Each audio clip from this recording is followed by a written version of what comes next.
Hello everyone. In today's lecture we are going to discuss about formation of drops and bubbles. अगर मैं यहाँ पर drop की बात करूँ, एक ड्रॉप लूँ या एक बबल लूँ, तो उसका शेप कैसा होता है? It is spherical in shape. Okay, अब इसका शेप स्फेरिकल क्यों होता है वो समझने के लिए हमें सबसे पहले क्या देखना होगा कि इसके ऊपर कौन कौन से फोर्सेस एक्ट होने वाले हैं. तो यहाँ पर कौन सा फोर्स एक्ट हो रहा है? सबसे पहले इसमें होता है gravitational force in downward direction. क्या होगा? ग्रेविटेशनल फोर्स होगा. Gravitational force, gravitational force. Okay, ये एक फोर्स होगा.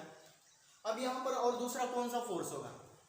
अगर मैं इस ड्रॉप की बात करूंगा तो ये ड्रॉप एक लिक्विड के फॉर्म में है. ओके, और अगर ये लिक्विड होगा तो लिक्विड के ऊपर जो आउटर सरफेस होती है वहां पर क्या एक्ट होता है? सरफेस टेंशन एक्ट होता है. क्या? Surface tension. सरफेस टेंशन की वजह से क्या होगा? ये ड्रॉप अंदर की तरफ खींचा जाएगा. ओके, तो यहां पर दूसरा फोर्स कौन सा होगा? Force due to surface tension. Force due to surface tension. Force due to surface tension. पर अगर मैं यहां पर दोनों फोर्सेस लूं, सिर्फ यहां पर ग्रेविटेशनल फोर्स कंसीडर करो, तो इसमें क्या होगा? ग्रेविटेशनल फोर्स उसे नीचे की तरफ खींच रही है. मींस अगर यहां पर जितने भी मॉलिक्यूल्स होंगे वो मॉलिक्यूल्स क्या करेंगे? नीचे की तरफ जाने की कोशिश करेंगे. पर वो अगर नीचे की तरफ गए तो वो कैसा हो जाएगा? फ्लैट हो जाएंगे. ओके, कैसे हो जाएंगे? वो फ्लैट हो जाएंगे इस तरह से. पर यहां पर वो फ्लैट शेप में है क्या? नहीं, वो स्फेरिकल शेप में है. स्फेरिकल शेप में क्यों है? क्योंकि यहां पर ग्रेविटेशनल फोर्स, ये जो सरफेस टेंशन की वजह से फोर्स है उससे कम है. The gravitational force is smaller than the force due to the surface tension, due to which the shape of this bubble or shape of this drop is spherical. यहाँ पर क्या होगा? सरफेस टेंशन क्या करता है? उसे अंदर की तरफ दबाता है. इस तरह से क्या होगा? उसे अंदर की तरफ दबाएगा. ओके, तो इसकी वजह से सरफेस टेंशन की वजह से क्या होगा? इसका एरिया मिनिमाइज होगा. कैसे क्या होगा? इसका एरिया मिनिमाइज होगा. और उसका अगर एरिया मिनिमाइज हुआ तो ये अंदर क्या बनेगा? एक तरह का प्रेशर क्रिएट होगा. ओके, तो यहाँ पर ये अंदर का प्रेशर कितना होता है? उसे हम एक्सेस प्रेशर कहते हैं. ये जो सराउंडिंग है, सराउंडिंग से इसका इनर प्रेशर जो होगा वो ग्रेटर होगा. वो किसकी वजह से होगा और वो कितना होगा वो हमें फाइंड आउट करना है. ठीक है, तो उसके लिए हम एक डेरिवेशन लेंगे. ठीक है, तो डेरिवेशन में सबसे पहले यहां पर हमें डायग्राम ड्रॉ करनी है. डायग्राम में क्या लेंगे हम? सबसे पहले यहां एक ड्रॉप लेना है. ये एक ड्रॉप है. ये जो ड्रॉप है इसकी रेडियस कितनी है? r इतनी लेनी है. यहां से यहां तक का डिस्टेंस कितना है? r. ओके, उसके बाद ये जो बबल है, सॉरी ये जो ड्रॉप है, ये ड्रॉप के ऊपर जो प्रेशर होगा वो होगा पी आई. क्या होगा? P I. पी आई क्या होगा? inside pressure inside the drop. Pressure inside the drop. inside the drop. Okay, ये एक प्रेशर हो गया. और दूसरा एक प्रेशर लेना है. अंदर कौन सा प्रेशर है? पी आई.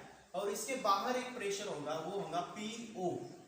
पीओ क्या होगा? PO is the pressure outside the drop. Outside the drop.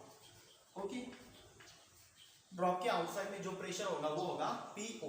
Okay, अब हम इसे क्या करेंगे? इसे एक्सपांड करेंगे. मान लो कि किसी तरह हमने वर्क किया और वर्क करने की वजह से वो एक्सपांड हुआ.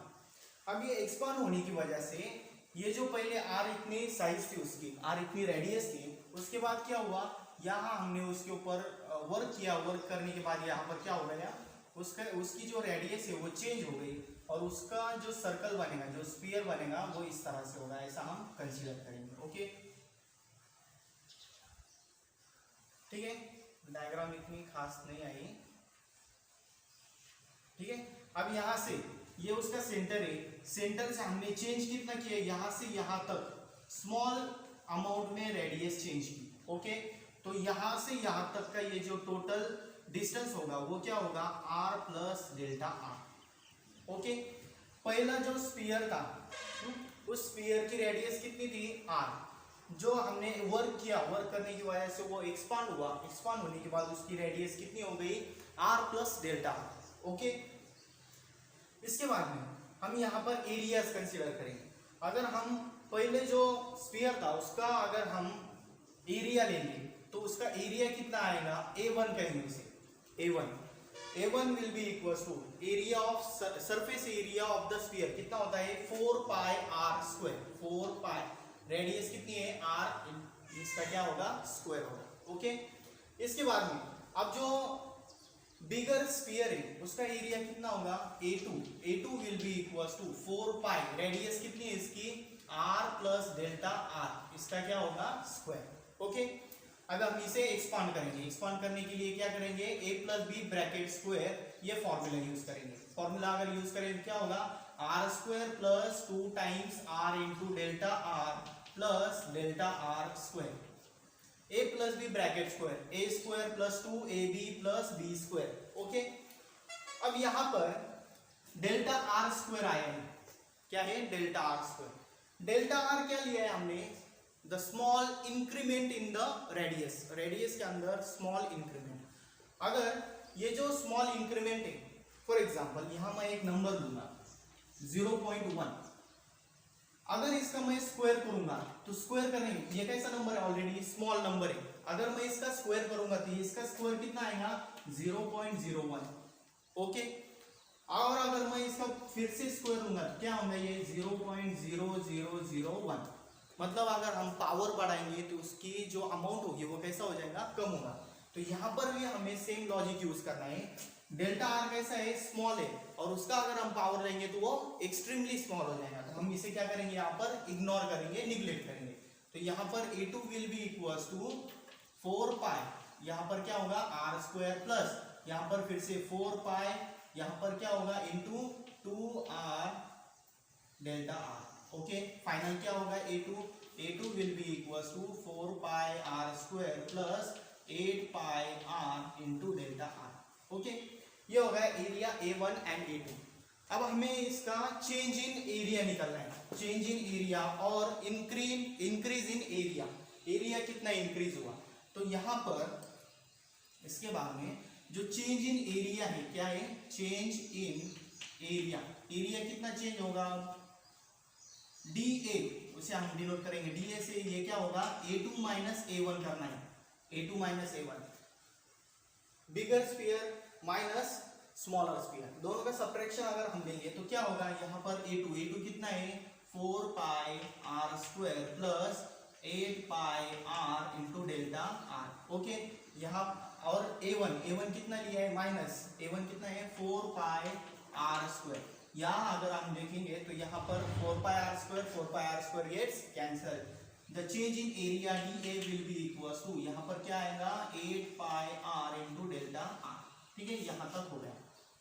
इसके बाद में हमें क्या करना है, ये जो एरिया इंक्रीज हुआ है, अब ये इंक्रीज होने के लिए हमने कोई वर्क किया था, और ये जो वर्क होगा this work done will be stored in the form of surface energy. क्या होगा यहाँ पर work done is stored in the form of surface energy, surface energy. ये जो वर्क डन होगा वो किसके फॉर्म में स्टोर होगा, in the form of surface energy. Okay, तो यहाँ पर जो वर्क डन होगा dW, वर्क डन कितना होता है surface energy in terms of that T into dA होता है। ओके, तो यहाँ पर हमें T एज इट इज लेना है, that is surface tension of that drop. Okay, into dA कितना है 8 pi r into delta, 8 pi r into delta r। Okay, ये हो गया वर्क डन। अब यहाँ पर हमें वर्क डन का एक और फॉर्मूला पता है, क्या होता है वर्क डन, क्या होता है वर्क डन का फॉर्मूला होता है फोर्स इंटू डिस्प्लेसमेंट। तो यहाँ पर अगर हम लेंगे dW work done will be equal to क्या होगा force F into displacement, displacement कितना हुआ है delta R। Okay, F into delta R। अब यहाँ पर फोर्स लेना है हमें, but force in terms of pressure, force in terms of pressure. यहाँ पर अगर मैं फॉर्मूला लिखूंगा, प्रेशर का फॉर्मूला क्या होता है F/A, that is force per unit area. Force कितना आएगा, force will be equals to pressure into area.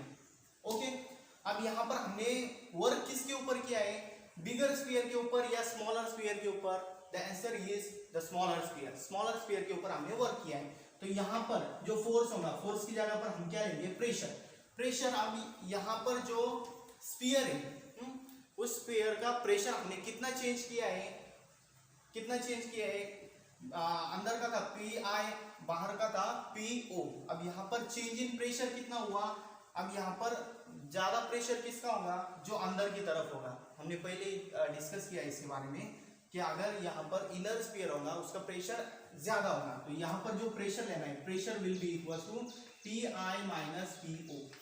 ये क्यों आएगा?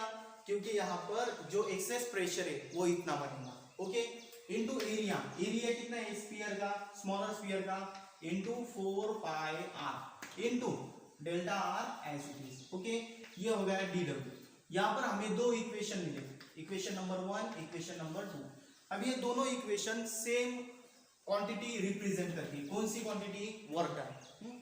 तो यहाँ पर हम इन दोनों को क्या करेंगे, इक्वेट करेंगे। Equating equation 1 and 2, equation 1 and 2, इसे अगर हम इक्वल लेंगे तो यहाँ पर क्या होगा, सेकंड में इधर क्या है, P I minus P O into क्या है 4 pi r into delta r equals to right side में यहाँ पर क्या है T into 8 pi r into delta r. Cancel क्या होगा, यहाँ पर अगर हम देखेंगे तो यहाँ पर डेल्टा आर गेट्स कैंसिल, यहाँ पर 4 पाई, यहाँ पर 8 पाई, यहाँ पर सिर्फ 2 रहेगा, यहाँ पर टेंशन है वो रहेगा एज इट इज, यहाँ पर और क्या रहेगा क्वांटिटी, सॉरी यहाँ पर 4 पाई आर स्क्वायर है तो यहाँ पर भी 4 पाई आर स्क्वायर, तो यहाँ का एक आर चले जाएगा, यहाँ का आर, ओके। तो कौन सा रहेगा, फॉर्मूला क्या बनेगा, P I minus P zero into यहाँ क्या है इंटू कुछ सॉरी स्क्वायर, यहाँ पर नहीं यहाँ पर आएगा, ओके। यहाँ का एक आर, यहाँ पर आर, यहाँ पर क्या रहा सिर्फ इंटू आर, ओके। और यहाँ पर सिर्फ क्या है 2 इंटू यहाँ पर p as it is, okay.